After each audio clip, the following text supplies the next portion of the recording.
Hey, everybody, it's Eddie from Tokyo. This is your cryptocurrency update from Japan. It's Friday. Good morning to you. I am feeling very refreshed after we have had a bump in the markets. It feels good, right? So, this is an article that is quite interesting. Actually, I think one of the most well written articles I've seen on covering Ripple, and their comments made from the Chief Market Strategist. And Crypto Globe is a kind of an aggregator of technology news out of London, and I really find that they are credible. So if you are looking for a good news source, add Crypto Globe. If you don't do Crypto Panic, which aggregates news from all over the world, they are a partner of Crypto Panic. So you're going to get their news if you're using Crypto Panic. If not, just go to them direct on their website of cryptoglobe.com.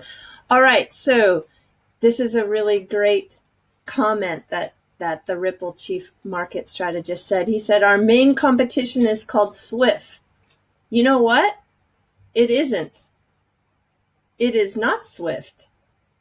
So our main competition is called Swift. You know what it isn't? It's not Swift. It's kind of cute. It's a tongue-in-cheek comment that I really like, that sense of humor.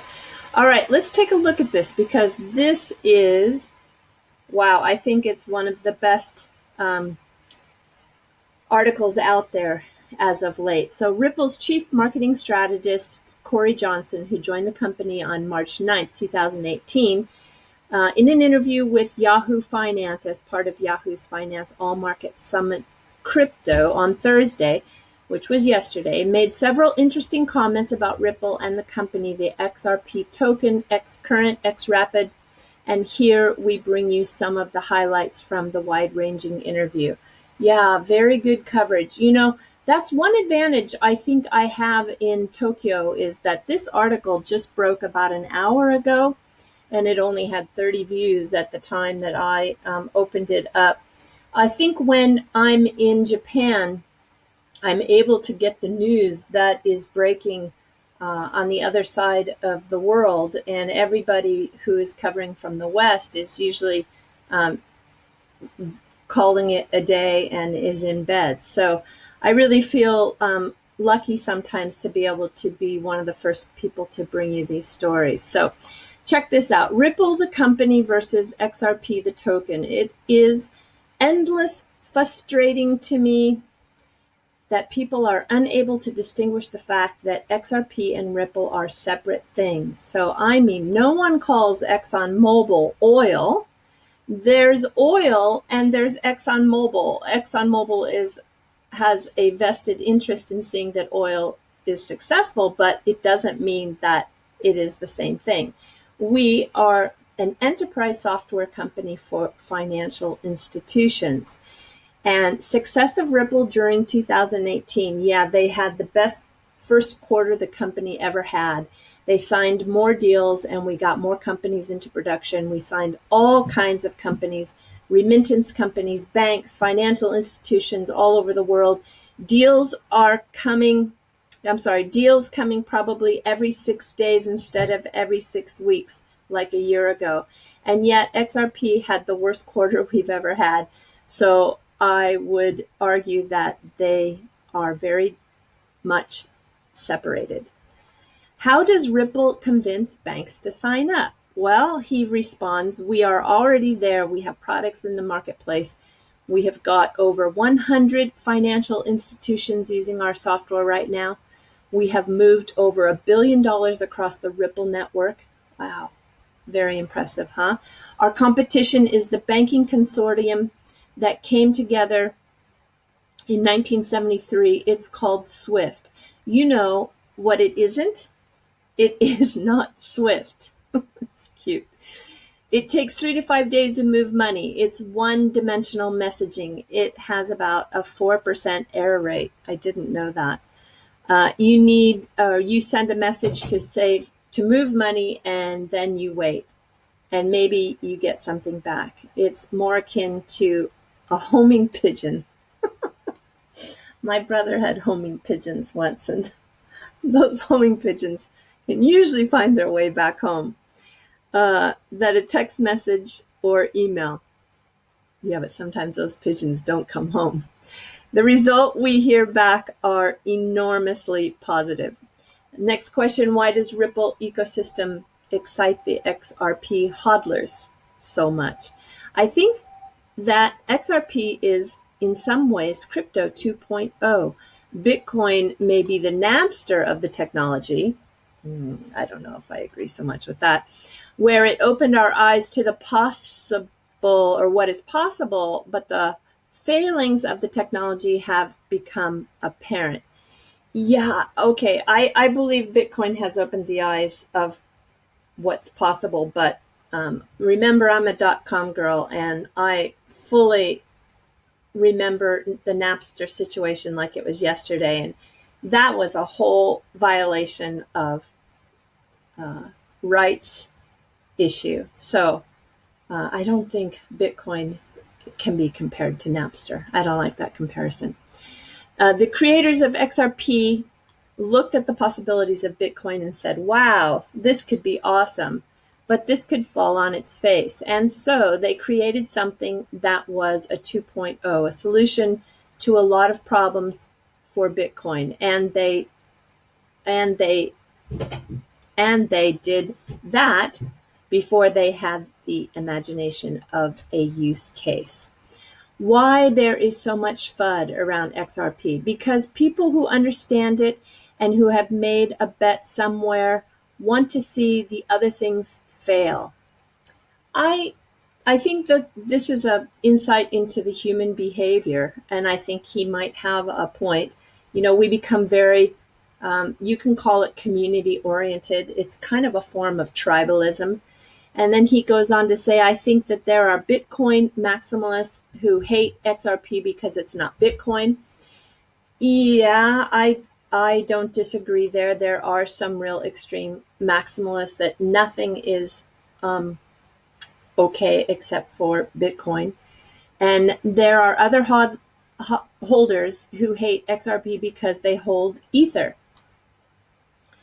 I think there are bloggers and wannabe journalists who are biased because they are holding some of the assets and not the others. And by definition, that puts them in a place that they can honestly divorce themselves from hoping something is successful and something else isn't. Well, I can tell you, I'm going on the record that I am one of those, I guess, I don't think I'm a wannabe journalist, and I'm not a blogger. I'm a person who just loves crypto, and I love both XRP, Ripple, and Bitcoin. So I think I just want to see the whole space be successful. So maybe I'm a little different out there because I have my feet in both ponds.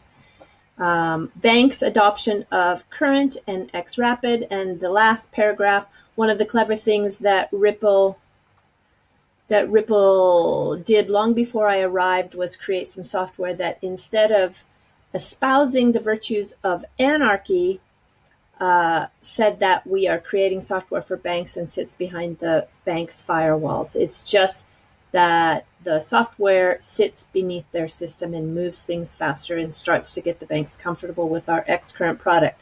It's simply a messaging product, doesn't use XRP or crypto at all, and I think that the banks can then start to get comfortable with, oh wow, how can we take this to the next level? And then maybe they start to use the xRapid product, and that will engage them in the world of XRP.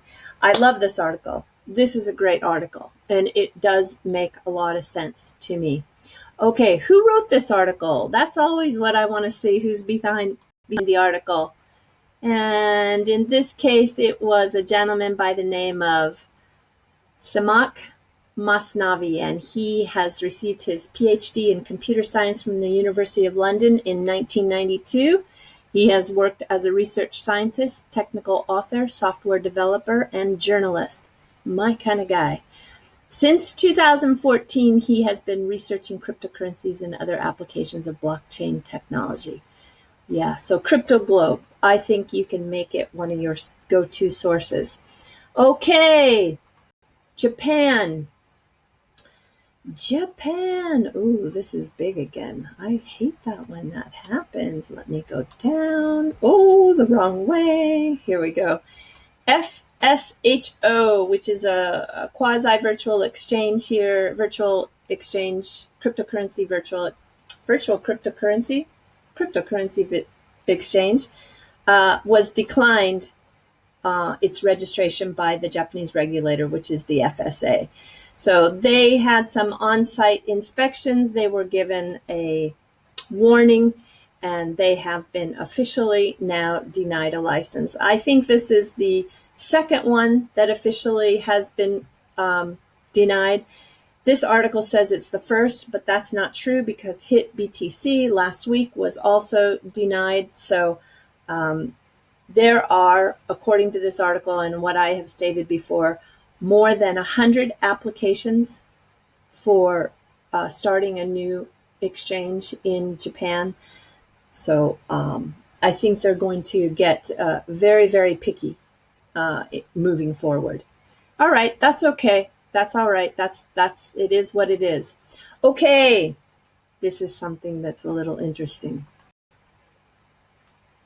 I came across a document last night when I was searching on another story, and I found what looked to be very much like an internal document from the Ripple staff to the FinTech Innovative Monetary Authority of Singapore, which is also known as MAS, M-A-S. And I thought, wow, this is really official looking. What the heck is this?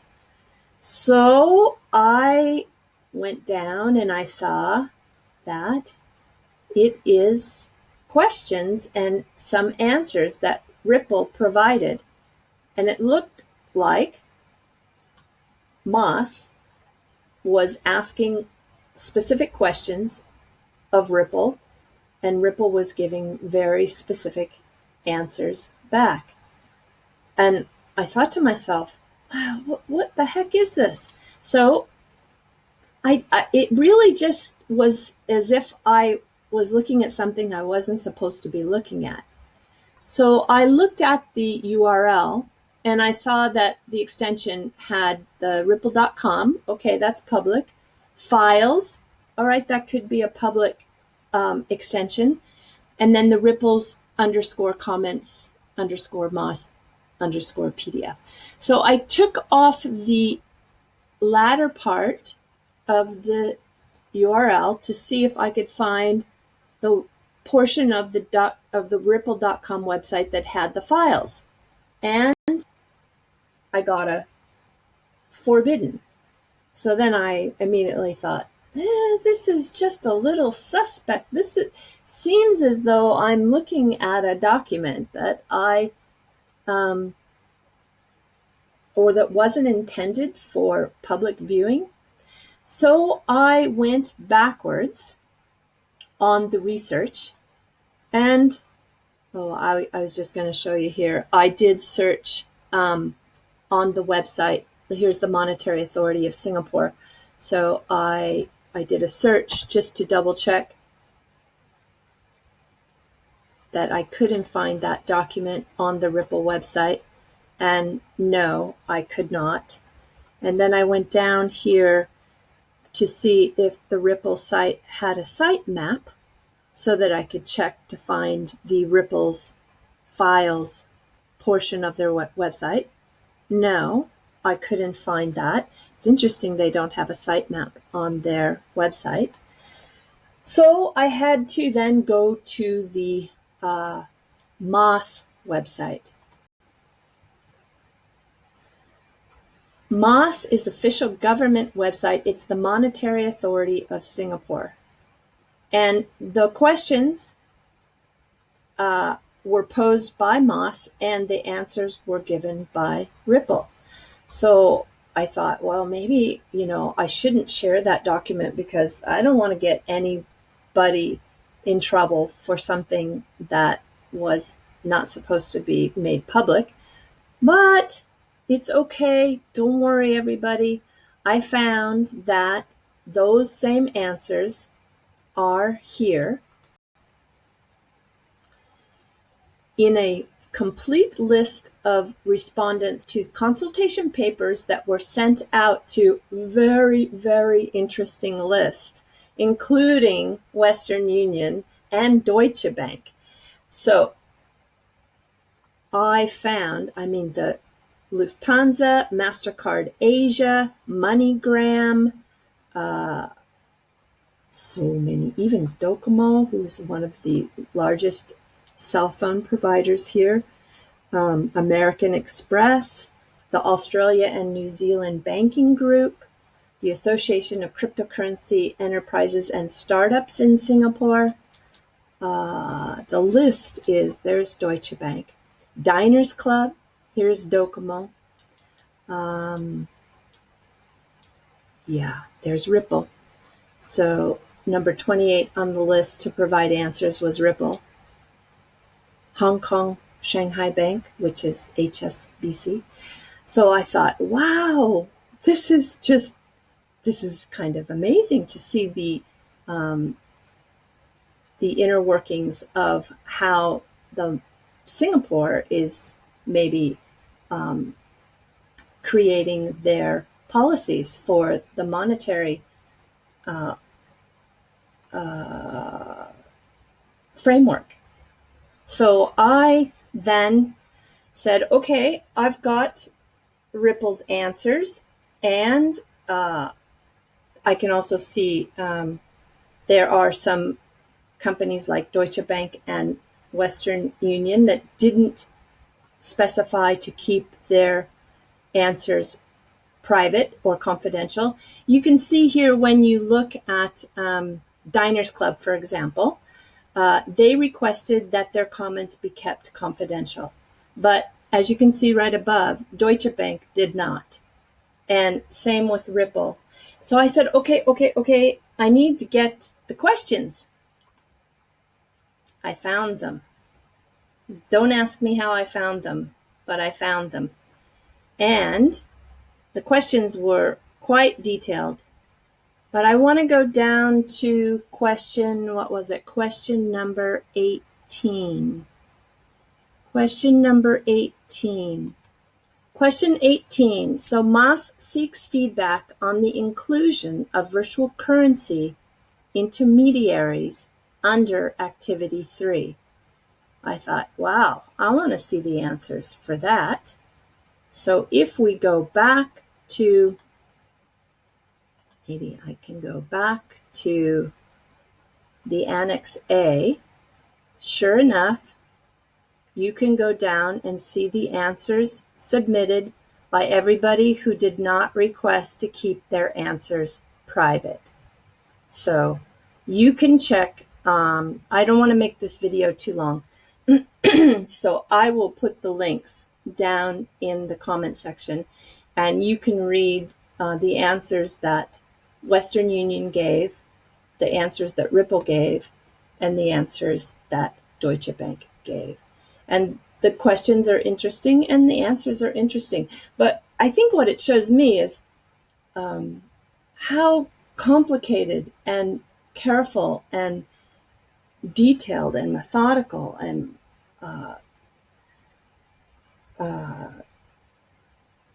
deep exploring before new monetary laws or framework are changed or adopted. So it's a lot of work. I think the Ripple people have been doing a fantastic job working within the framework of these banks, because they are quite careful.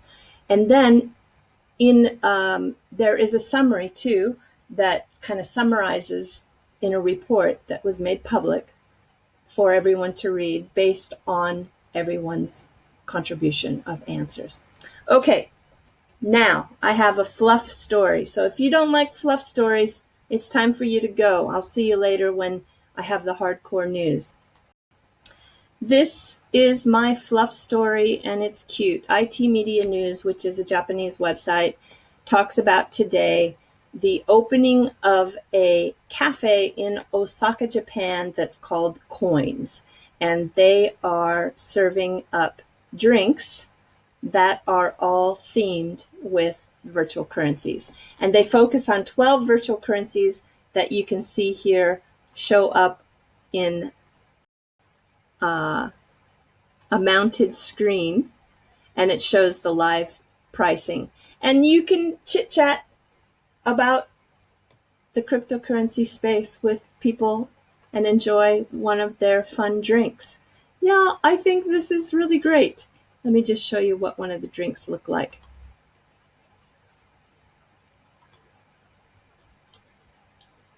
Wow, I love it. She's got a NEM uniform, and then she's got the Bitcoins as looks like maybe cookies. And there's a Bitcoin coaster. Very cute. So the person who started this cafe also runs a maid cafe in Tokyo. And if you don't know a maid cafe, I did a collage for you. These are girls that work at a maid cafe, and they're so cute. They have these little maid outfits, and they are part of the Japanese culture here. And they, I think, maybe started in the electronics area called Akihabara, but now you can find a maid cafe in Shinjuku and Harajuku and many places. So one more picture. And this is your Japanese word for the day, kawaii. Kawaii means cute. And these are typical drinks and pancakes that are served at a maid cafe. It's uniquely Japanese culture, and it's part of what's called the kawaii culture. Okay, everybody, I hope you have a kawaii day. And please take care.